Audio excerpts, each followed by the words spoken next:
All right, Freight Nation. And joining me today is one of my good friends and the CEO, the new CEO of the Transportation Intermediaries Association, Chris Burroughs. Chris, thank you so much for joining us on Freight Nation today.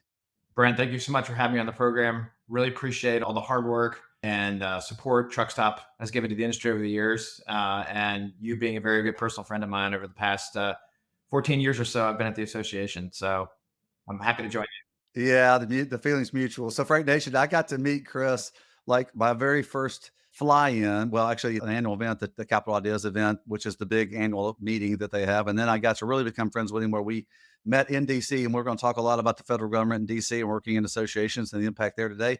But it all started with a friendship. We met in the lobby, believe it or not, of the hotel where we were all staying for this meeting and everything. I got to meet Chris, and this was back before he was even a dad. His wife was pregnant, having their first kid and everything. And so we became friends. And, Freight Nation, if you take anything away from all these podcasts that we put out, it's that friendships and relationships matter in transportation. I know that it's not an epiphany to most people that are going to watch this, but if you're new to transportation or you're trying to find out about transportation, start with relationships first. And so, Chris, let's talk a little bit about okay, so you work inside of what most would call the most confusing organization in the world. Not at TIA, but TIA works. You work for TIA, and TIA, let me rephrase that, is part of working with the most confusing organization in the world, the federal government.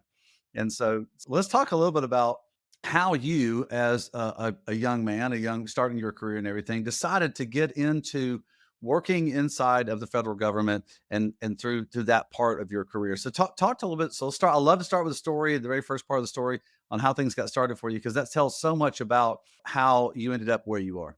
Yeah, so I grew up in a obviously somewhat political family, followed into the government relations political side of the arena here. My dad was a congressional staffer for over 40 years for the U.S. House of Representatives, mostly working on fish and wildlife issues. And actually, funny enough, so growing up in the Northern Virginia area, traffic is pretty horrible. We'll say maybe LA or Chicago probably trumps it, but DC traffic is horrendous. So they have these high occupancy lanes, like a lot of places do, HOV lanes. So during the summer months, when my dad was traveling into the city for work at the U.S. Capitol, he needed a slug rider, is what they called. Grab a slug, throw him in the back seat. You got your HOV rider. So I became his slug rider during the summer. And he'd take me to the Capitol complex there, young kid, and I'd sit in the back of these congressional hearings, and he'd give me a coloring book or maybe a coin or something, and said, "Hey, be quiet, don't say anything, just sit here and mind your own business, do your coloring." So apparently something soaked in as I was sitting in congressional hearings, which most people find extremely boring, and depending on the topic, it can be. But something obviously soaked in. I obviously got very politically active. Always loved politics. Always loved, just about to say I love federal government. I don't love the federal government. I think it's chaos. But always loved working in that arena. Obviously went to college and got a degree in political science and history. My first job out of college, I went around all the different committees that were applying and got a job with the transportation committee. That was my first experience in the transportation world. So that is fascinating. So I used to ride with my dad, not for the HOV lane, but I used to ride with my dad all over the Southeast when my dad was in the steel business. And I'd ride with him, and I got to go see customers. I got to see how he treated people, got to see how he communicated, negotiated. So it sounds like we have some similar experiences with our dads where you just really there's a big part of you. And maybe I should just ask you this question. Was it really like endearing to you that your dad would include you in on these things? Yeah, it was. I have an older brother. I think he's obviously smarter than I was because he was like, I'm not being a slug rider. Like, take the little guy, take Chris. But yeah, I mean, I thoroughly enjoyed it. I built friendships up there. Folks are long retired at this point, but have been kind of mentors to me over the years, kind of following in this political path of mine. So Right. Yeah, so with all that time with my dad, I ended up being very, very close with my father. And so did that create the same thing for you? yeah, absolutely. Yeah, kind of following the same career path, kind of enjoying politics from a young age. He was also my baseball coach growing up. So of course, so yeah, I want to follow in that path. I coach my son's soccer team, my middle son, Chris Jr. So I'm kind of following that same footpath for my kids. And want to be a big part of their life too. So yeah. Yeah, so that's fascinating. And what a benefit and what a blessing it was for you to be able to be around your dad, and I'm sure around both your parents, but being around your dad and kind of learning. And so you said your first your first sort of endeavor into the government was inside of transportation. So talk a little bit about that because that, Freight Nation, it's amazing how one thing in your life leads to the next. And where you find significance, and this is why I talk about this a lot, where you find significance, you usually press the gas in your career and go, I'm going to go faster into that. So you got in this transportation part of, did you say you were on a transportation Committee. committee? Oh, wow. Yeah. Talk a little bit about that because that's got to be how things kicked off. Yeah, absolutely. So I work for the congressional committee, handling all the jurisdiction for transportation issues. We literally started at the front desk, just answering phones and interact with constituents calling in and working with the members of Congress on kind of the basic tasks they needed from the committee. Working with the senior staff on certain policy issues. Dabbled a little bit into the oversight and investigation, a little subcommittee, a little bit. But yeah, it was just an awesome experience. As much chaos as there is in the federal government, I will say it was probably one of my favorite jobs I've ever had. Just super fast paced, great collaboration between the team. It seems kind of cutthroat. If you watch House of Cards, obviously you'd think it'd be really extremely cutthroat. And it is to a degree, but I think if you get into a good committee, and we had a great leadership team at the TNI committee, there's just a great group of young people that were, all striving to, really advance positive policy positions within the U.S. So we're all striving for a common goal, and then trying to meet our chairman's priorities and positions. That launched me. Then was recruited by a small boutique lobbying firm. It's called the 21st Century Group. They were looking to bring another lobbyist in house to their organization. They had a couple transportation clients, so that was kind of my next step. Was dabbling in some of the transportation clients that they had, and some of the other clients as well, kind of the energy, tax space, telecom space. One of those clients was TIA. Oh, no way.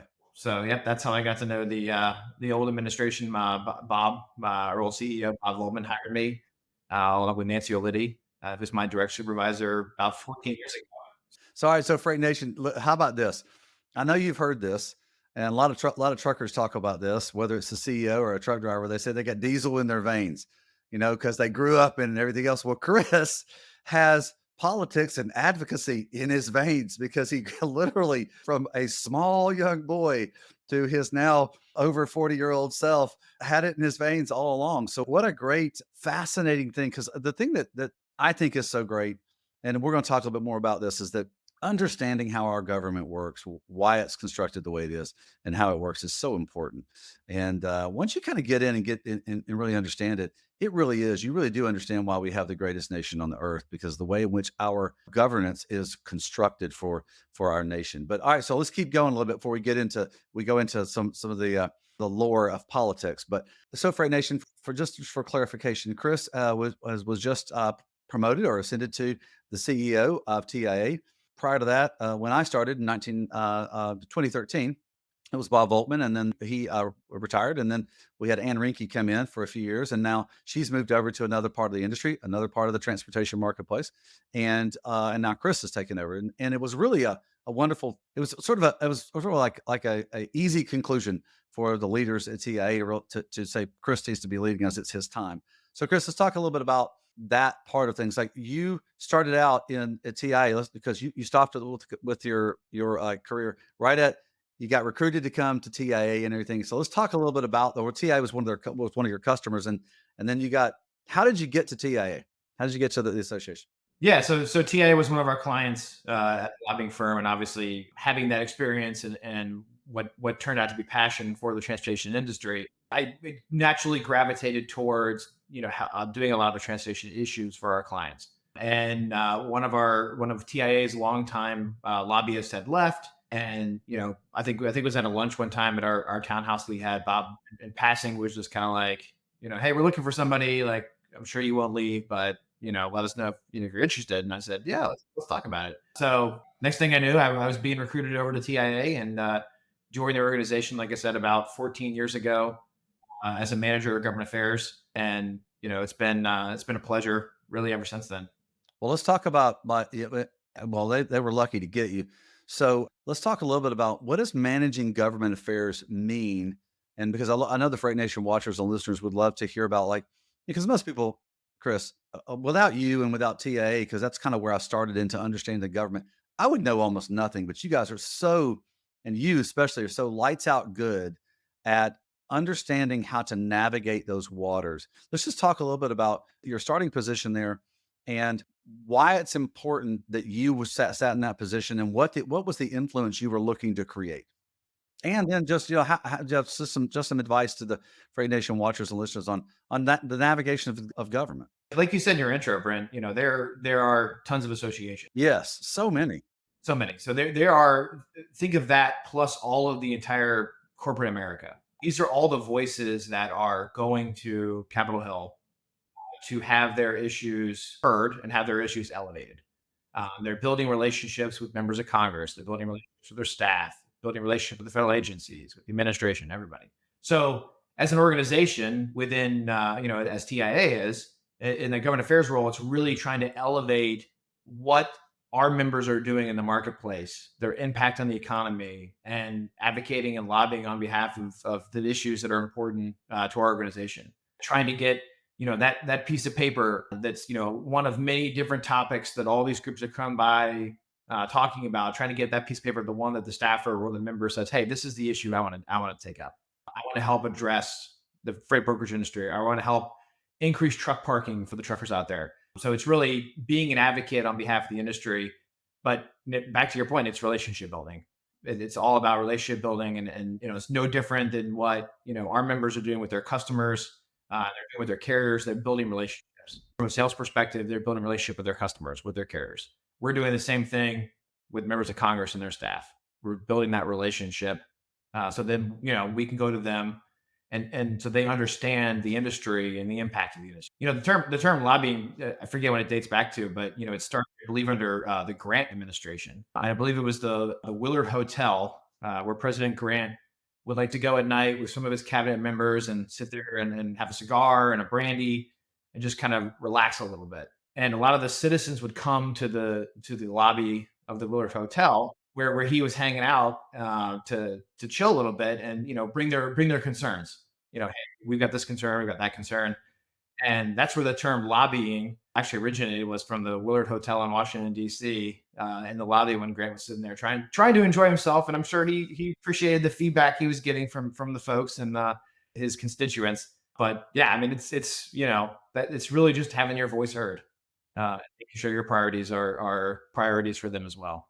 Right. Yeah. Wow. All right, Freight Nation, you got a little piece of history there on how a lobbyist became a lobbyist. So yeah, it's always amazing how things go back to some of the simple things that happen in our life. So Chris, one of the things that TIA does, Transportation Intermediaries Association does for its members, and we're going to talk about why you want to become a member of an association, especially in our industry, about having your voice heard. But one of the things that you guys do is that you work within the confines of the government. So talk a little bit about what that looks like from what the position that you were in, head of governmental affairs for a large association inside of transportation. Talk about what does that look like, and what methodologies or sort of approach that you take towards interacting with our government, because I think most people don't really understand how that works, why it works the way it works. Do you mind kind of giving a couple minutes on that? Because I think that, to me, that's fast. It's one of the things that drove me to want to come back to DC every year with the TIA, with the TCA, with the ATA to kind of talk to our government, because I kind of the light bulb came on for Brent, like, oh, this is the way it works. So talk a little bit about that, because I think the Freight Nation watchers and listeners would love to hear that. Yeah, so kind of in the front end, which is the ongoing process, and I'll do a little kind of case study. But the front end ongoing process is obviously that relationship building. Members of Congress, the House members are up every 2 years, senators are up every 6 years. A little bit more stability on the Senate side in the House, but the House, there's turnover. Coming into this new 119th Congress in 2025, there's 75 new members of Congress that we'll have to build a relationship with. So that's constantly ongoing. Additionally, congressional staff turnover is extremely high. It's gotten better since today, but it's super long hours. I mean, some of those staffers are there till 1 o'clock in the morning, and up until some recent years where there were some much needed pay bumps, they were making $32,000 a year for working just ridiculously long hours and hard work. So that's a constant process in terms of building relationships, staying in front of folks. Just like I said, no different than what our members do in their business life. So let's take a case study of an issue and kind of walk through it. So one of the first issues I dealt with when I came to TIA was the Customs Trade Partnership Against Terrorism program under the U.S. Customs and Border Protection. Is a Think of it as for the folks that are probably aware, but it's like the TSA pre-check at border crossings. Priority lanes. You're kind of a trusted partner within this program. DOT licensed property brokers were not allowed to be part of this program. The CBP talked about resources. They talked about not physically touching the freight. There were some concerns with the agency. Nevertheless, I won't go into all the details of why it didn't make sense, but this was an issue that several members brought to us at TIA and said, hey, this is becoming a competitive disadvantage for us. We want to be part of this volunteer program. We're not allowed to be, while these other logistics companies and asset-based trucking companies are allowed to be part of it. This is something we may need to look at. And additionally, there is this national security concern of why would you not want as many trusted partners looking at cross-border freight as possible? You're coming up. This whole CTPAD program was created after 9/11. I mean, that's its goal was to know where trusted freight was. So we said, okay. So we go up to the hill. We start building. Our offices. We have a relationship. We start talking about this issue, seeing who's gonna because they're hearing from a lot of people. Who is this really going to resonate with?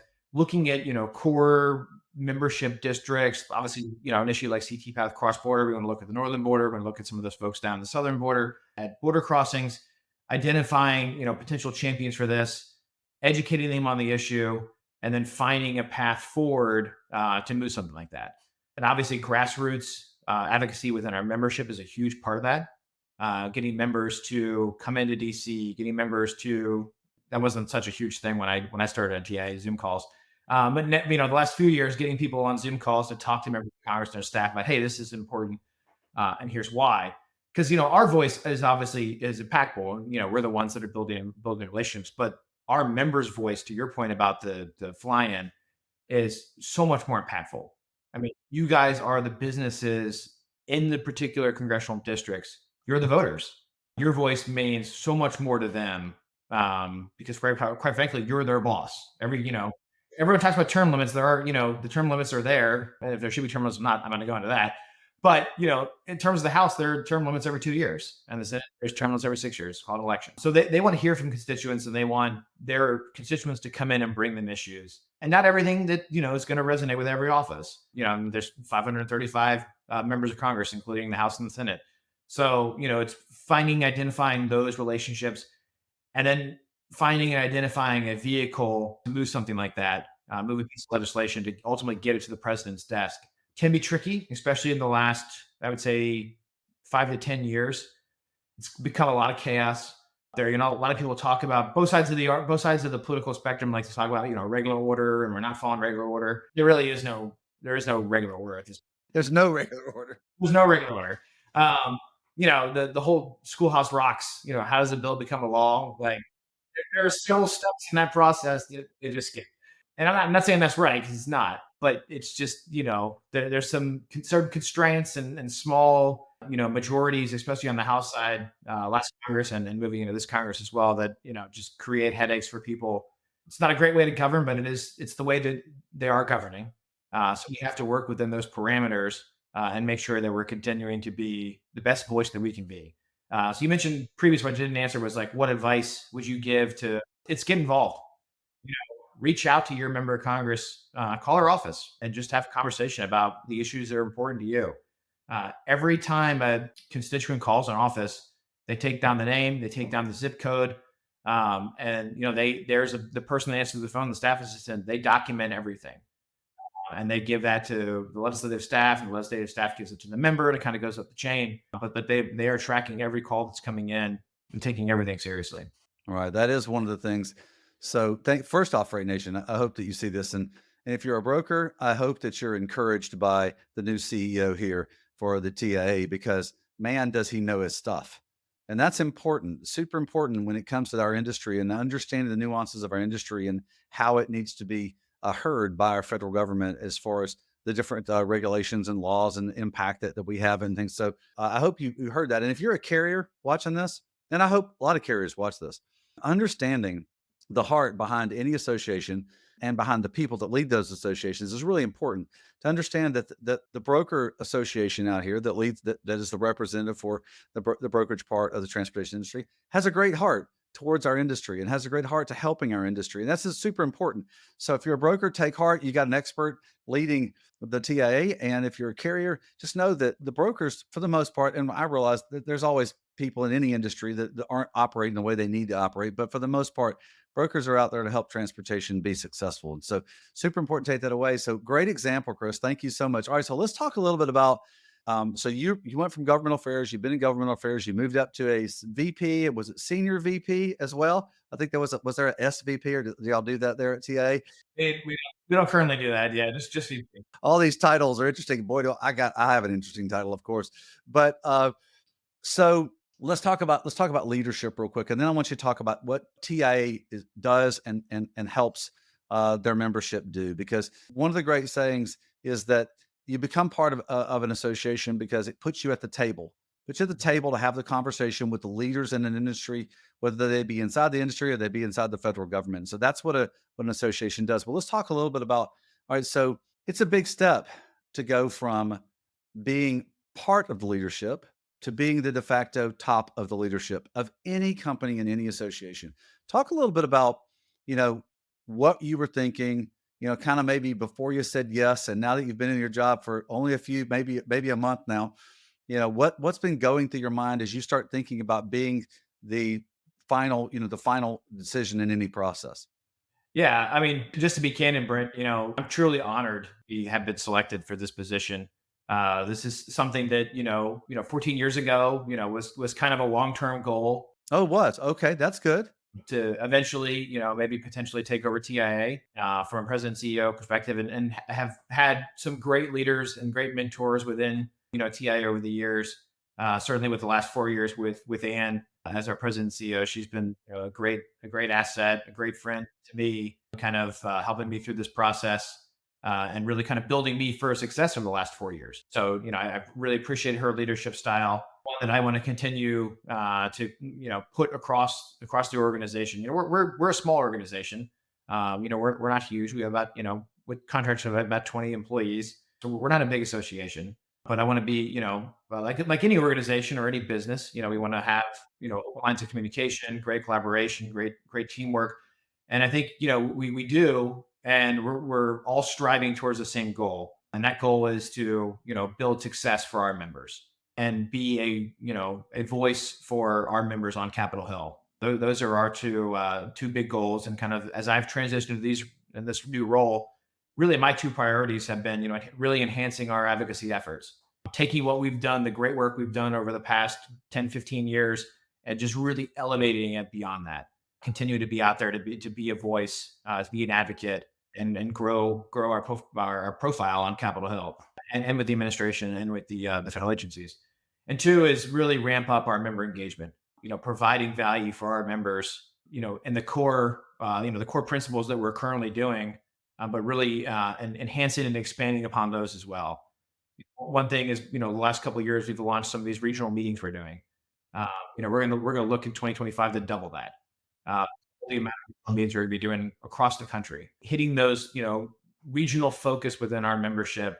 Some folks may not be able to travel to our annual conference in April. We'd recommend everybody come, but it's just not reality for everybody. So we want to pick a bunch of hopefully hit the country in the next 2 to 3 years in terms of regional meetings, in terms of pockets, and just build success again for our members and provide the latest information on sales and technology and what's going on with this crazy fraud pandemic we're all dealing with. That's my goals, my short-term goals. Just build a class act organization that our TI members quite frankly deserve. Yeah, so you're Freight Nation, you'll probably see my pullover I have on here. It's got the old TIA logo. I'm going old school on both of these. Old school TIA, old school Truckstop logo. So I wear this because this is my favorite like pullover to wear when it relates to the broker industry because it has both logos in the front, so you can see both of them. So super important. It shows you, Freight Nation. I hope it shows you, whether you're a broker or a carrier, that Truckstop endeavors to be a part of the environment that helps protect and grow your business. And TA is part of the protection for brokers, which helps more freight come into the market for every carrier that needs to move freight. And so it's important because both sides of the equation, brokerage side of the equation, getting freight from shippers and helping the shipper effectively move their freight, and then for the carriers. And we exist to be a part of TA to fundamentally help that transaction work better and more open and honest. So all right, so let's talk. So leadership. All right. So when you take over as a CEO, does the wiring in your brain change or anything like that? What was sort of your first thoughts as you took over and said, okay, well, the buck stops with me, as they say in government, right? How do you think a little differently? Or you said that Ann was helping to like prepare you to potentially take this over. How did you start like thinking more like the ultimate leader of a business, or what were some of the processes you went through to help you in that? Yeah, I think a lot of this is ongoing. Isn't it always? Yeah, yeah. Yeah, it always is. We as people, we continue to learn and continue to grow.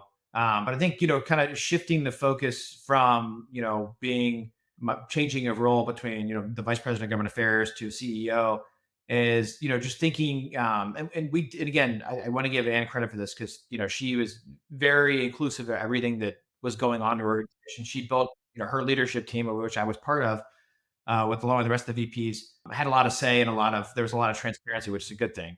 But flipping that switch a little bit to be, every decision that we make, obviously looking at it from a strategic perspective and shifting away from just thinking about the government side of things and, thinking about the strategy in terms of the Hill and work with the administration and all that's important. And you're not going to get that out of me. As you said, it's in my blood. That's not going anywhere. That's why one of my, obviously no surprise to me, one of the priorities was enhancing our government relations. And then we're in the process of doing that. We just hired a new VP of government affairs.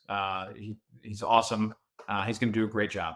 But just looking at everything holistically, strategically from an association perspective, and yeah, you got to kind of flip that switch a little bit because you're in a different role, obviously from being a CEO. And I being small, especially when I started 14 years ago, I think there was like 7 or 8 of us in TIA, so we all wore like yes, I was the manager of government affairs, but we all wore many different hats. So I got great insight in working with Cindy on our duties education and Jessica on our membership side of things.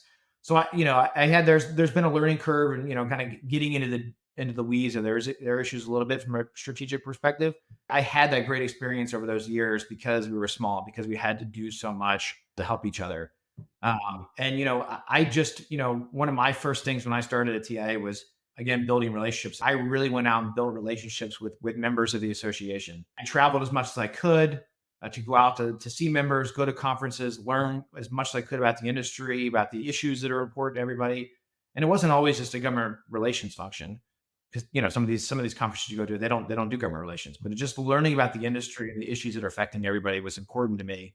And I built great relationships over the years with many members, including yourself. So that's been extremely helpful to me, and really kind of set me up, I think, to more easily flip that switch than coming in obviously fresh to start thinking about some of this stuff because I've been thinking about this strategic for a while and being an asset to Ann and the rest of the team. Yeah, no doubt. So I want to ask one last question on leadership, and then I want to shift into some of the topics that TA is helping to administrate through our current marketplace. All right. So one more thing. All right. So just about this, and I love to talk about this with CEOs, is about your number one asset walks out the door every day at 5 o'clock, as they say. It's the team, right? It's the team that works for TA. Talk a little bit, just for a couple of minutes, maybe, on how do you properly listen to and take great respect on other people's ideas and stuff, and then finally make the decision on the direction that you want to go for an organization. I think that's important, and a lot of people don't think about that when they take over as like the leader of any company or association or gathering of people. They don't really think about like the idea that okay, yeah, they know that they know that they're the final decision, but the idea of including everybody else to make sure you can get to the sort of maybe the most strategic decision. So talk a little bit about your approach to that. Then I want to jump into some topics. Yeah, I think my situation was probably unique because we're blessed at TIA with our staff. We have a phenomenal staff, many of which have been there many years. Our leadership team, Cindy, Jessica, Polly, they've all been there, 13, 14 plus years. So that was probably one of the more interesting things, to be honest, Brent, is coming in and not being their peer, one day, one being their peer one day to being the CEO, their boss the next day. So, but yeah, I mean, I have a very open door policy with our staff. I want people to come with me with ideas. May not always agree, and it's got to fall in line with the mission of the organization and the direction that we strategically want to move to help our members. But there's been a few decisions recently where it made sense to me, and if I was in a VP role, I probably would have been like, yeah, let's do this. Like being in the CEO role and thinking about the entire organization, looking at what are the potential risks associated with this. There's some decisions that I made as CEO that I would not have made, quite frankly, as a yeah. So you got to think about those things, and obviously listening to general counsel, listening to your leadership team. Those are all important aspects to the business. But yeah, just being open. I mean, I'm a firm believer. I've always been kind of going back to my discussion on working for the U.S. House of Representatives in terms of the collaboration. We just had a great group of folks. I want to build that collaborative culture at TIA, which quite frankly is there. Just continue to grow upon it and make it better. Uh, but be transparent across the organization what we're working on, and we've got a great team that again, it's all moving to the same path, same mission. We're all playing from the same sheet of music. It's interesting. So, Freight Nation, here, listen to what Chris said about this. Some of the decisions he might have said yes to as a VP, he has to reconsider how to make that decision as a CEO, because you have to take the whole enterprise of the business or the association of the people into consideration. And so it's a little bit different filter that you have to go through to make a decision. So that's great advice, Chris, and I know that's a lot of wisdom that you pull from being the new CEO. So that's going to serve you well, as they say. So, all right, so let's talk about topics. We got about 10 minutes left. And so we'll talk about some topics. What are the things that are top of mind for TIA in our industry? I want them to come from you, because I got a bunch, but we see all sides at Truckstop. So at TIA, what are some of the things that are top of mind? And let's just kind of don't dive like super deep, but just kind of explain them a little bit, and then talk about how, what are some of the potential, thoughts that you guys have in resolving them. Yeah, I'm glad you gave me that caveat because being in the government relations role, I could go really, really deep, and I tend to talk really, really fast. So I will give you just the 30,000 level of view of kind of what we're. But hey, a lot of these congressional meetings, you've been to the flying much. You may get 5 to 10 minutes to actually get your point across. Yeah, that's so true. Great point, Chris. I mean, look at Freight Nation. If you're ever in front of a political leader, whether it's a House of Representatives person, or if it's a senator, or if it's just their staff, which is who you usually get to talk to, you get 5 to 7 minutes, and that's all you get at the most. And it's like, oh, okay, thank you very much. Well, do you have some follow up? Do you have some paperwork? What can you leave us? We'll take this into consideration, and then you're done. You're like, oh wow, that was quick. Yeah, I met with a member of Congress once in the Longworth, is one of the House office buildings, and he was on the sixth floor, and he was like, "All right," he's like, "Ride the elevator with me. You got from the sixth floor to the basement to give me your spiel." And I was like, "I don't have time. I'm not talking about nuclear verdicts and six floors here." So, Well, you better have your. That's the old boy. Well, that was the example of an elevator pitch. So, well, no doubt. yeah, so kind of the top issues, priorities we're looking at from an organization. Obviously, one really I think it's no surprise to any of the listeners is fraud. Right. The Yeah. amount of Hurts free fraud, everybody. Hurts yeah, everybody. Yeah. it hurts everybody. It is just at an all-time high. We recently did a data report. Our members had indicated it was about a 10-month period, about 600% increase in terms of fraud. Yeah, we've seen it. Yep. It's absolutely crazy.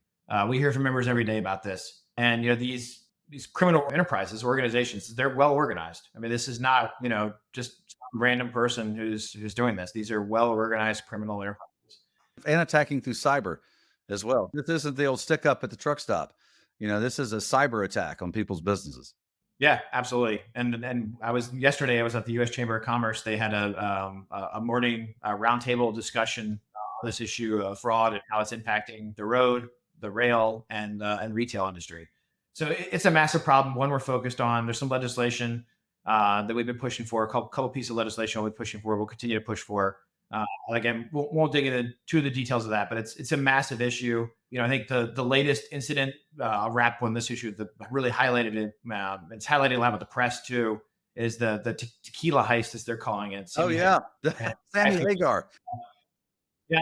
So they had 2 truckloads stolen, and it was your prototypical double brokering incidents where A broker selected a legitimate carrier, and then it was actually triple brokered down the line to we got in the hands of a fraudulent entity, millions of dollars of tequila stolen.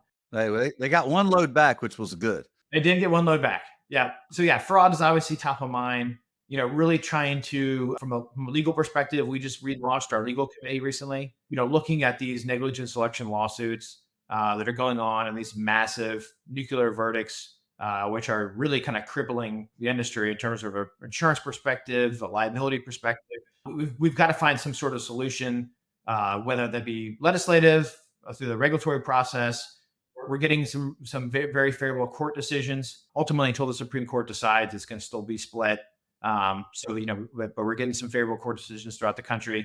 So as he focused on that, kind of in the same vein. Yeah. Hey, hold a second on nuclear verdicts. I want to say this to the Freight Nation watchers and listeners. This is super important. I know that you may look at the company that it's affecting and go, man, that's bad for that company. It affects every single player in this marketplace. It doesn't just affect the carriers. It doesn't affect the big carrier that's it's going against. It affects every carrier because your insurance rates are going to go up. Guess who else's insurance rates are going to go up? The broker. Guess who else's insurance rates is going to go up? Eventually, it comes back to the shipper because we're all in one connected universe. So we have to fight these, what I would say, overreaching parts of the decision process or the outcome process inside of these nuclear verdicts for our industry, because some of them just don't make any sense. But yeah, so continue on to the next topic. I want to make sure Freight Nation, they understood that, because this affects all of us. Just like fraud affects every player, insurance affects every player, not just that one company. Absolutely. And it boils down and trickles down all the way to the consumer. When we go to the grocery store or the retail store, there's going to be additional cost because of this, quite frankly, because of added regulation, loss. Someone's got to bear the burden of the cost, and ultimately it's the consumer. Kind of in the same vein, carrier selection has been a huge focus of the organization. We're all familiar with CSA 2010, but really trying to get the agency to fix the carrier safety rating process has been a top priority for ours for many, many years. The fact that 92% of trucks are still unrated, quite frankly, is just not acceptable. And there is no rating system at all for it. Like there's no requirement other than the standard FMCSA licensing and insurance part of it. Yeah, and because of the first two issues in terms of fraud and nuclear verdicts, it's hurting a lot of the small players out there, the small carriers out there who, may get passed up because of fraudulent concerns, may get passed by because of, hey, you're unrated. We may not be able to utilize you because of the threat of this, $20 million nuclear verdict that can be brought forward by a plaintiff's attorney. So again, these are all small business issues that we're focused on. You talked about carrier groups earlier and carriers, and we're a huge advocate of the carriers. I have a very good personal relationship with OIDA, with ATA, with all the carrier groups. Talked to Louis quite a bit. I think the role of that guy is a very great guy, and Chris Burroughs over at ATA. I talked to Chris a lot. So yeah, we're an advocate for each other. We may not agree on every issue. But issues like fraud, we work with both those organizations. Truck parking, we're a coalition partner with the movement they're making on that, and the great progress of finding reliable, safe truck parking for truck drivers. Some of the restart provisions over the years, the hours of service, making it more manageable and quite frankly realistic for the carriers has been a priority, and we have filed comments on their behalf to make that. One of the more recent issues that we may not agree with as much with the small owner operators is this issue of broker transparency. We're heavily focused on that issue currently with the notice post rulemaking being open for comment period right now. And we worry about the detrimental effects of this impact of this rule on small business, not just small brokers, but also small carriers as well. And we're working through that from a variety of different perspectives. We personally feel like this is an overreach for federal government. This is a 1980s regulation that, quite frankly, shouldn't be on the books. Or if it does, make it applicable to what the Interstate Commerce Commission wrote it for, when brokers were a commissioned sales agent of a trucking company. Kind of similar to what a dispatch service is now, I would say. At that point in time, when they were talking about the sharing of rates between all the parties, motor carriers, trucking companies were paying brokers a commission for sourcing loads for them. The ICC, which obviously doesn't exist, and a lot of the authority with CSTAR and FMCSA, was worried that a shipper and a broker would be a common owner and kind of double dipping. I'm not sure, if too many Home Depot Lowe's, they may have logistics arms, or they're not. It's not reality the way the current marketplace works. So we'll continue to push forward on that. But that's what, like I said, that's one of many issues that we may disagree with White in particular there. But in talking with Louis recently, there's 10 other issues that we're in lockstep with him on. And like you said, it's relationship building. We want to be advocates for each other because, quite frankly, we would not exist without the small owner operators, and they, we're a lifeblood of theirs as well. We're the ones that run the shippers. I was on a shipper committee call yesterday within our organization, and this topic of fraud came up, and one of the shippers on the call was like, "Hey, we don't use any carriers that are less than 10 to 15 trucks. We just don't have the resources to do it." And they want to, that's why they hire brokers to handle their traffic department. So we want to be an advocate for them as well. And again, we want everybody to succeed. We want our members to succeed. We want small carriers to succeed. We want large truck companies to succeed. It's better for the industry. If the supply chain is humming along, everyone's doing well. Right. Yeah. So thank you for those four topics. As I look at any regulation, we just need regulation that people can follow the rule. The regulation being a law. I mean, most people don't think about regulations being a law. This one of the want regulations and laws that our industry can follow, that everybody can follow and adhere to, that help every single part of the entity, that help that small owner operator, that help that small the owner operator, the small fleet person, the medium fleet person, the large fleet person, the broker, that ultimately helps the shipper, that ultimately helps every U.S. citizen from a standpoint of cost of goods getting to market. So fantastic. All right, Chris. So what's the next step for TA? I know you got your two things. You're going to enhance advocacy and you're going to ramp up member engagement. And so what's sort of like the next thing on your mind for TIA, and then we can wrap it up. I think I'm excited over the next few months, getting between the beginning of 2025 and our annual conference in April in San Antonio. I think, that's kind of my little period there where I'm going to really ramp up these two priorities. And then just really, again, just want to build a great organization that delivers value to our members, is a powerful voice on Capitol Hill for our members, and is a great coalition partner to those other industry stakeholders who play a vital role, everything in the U.S. economy. So keeping things moving forward, being an advocate where we can for the industry. Yeah, man. Well, what great words. And so Freight Nation, it is important that you are part of your industry associations, because as they say in politics, you're either at the table or you're on the plate. All right. So you want to be at the table all the time, Freight Nation. You want to have your voice heard. Call your representatives, call your senators, work with your associations, become a part of your associations so you can help move our industry forward where it can be the most successful and profitable in serving your company and serving our nation. Man, Chris, thank you so much. First, congratulations for the new position. We're all very excited for you, but thank you so much for being on Freight Nation today. Thank you, sir. Appreciate it. That always. Well, Freight Nation, that's a wrap. Thanks again for watching and listening to Freight Nation. We appreciate just being able to bring this information to you and bring these great stories to you. So just we appreciate everything during this holiday season. Hope it goes really well for you. And don't forget to work hard, to be kind, and to stay humble, Freight Nation. All right, we'll catch you the next time. On behalf of the Truckstop team, thanks for listening to this episode of Freight Nation. To find out more about the show, head to truckstop.com/podcast. If you enjoyed this episode, make sure you hit subscribe so you don't miss any future episodes. Until then, keep on trucking and exploring the open roads with Freight Nation, a trucking podcast.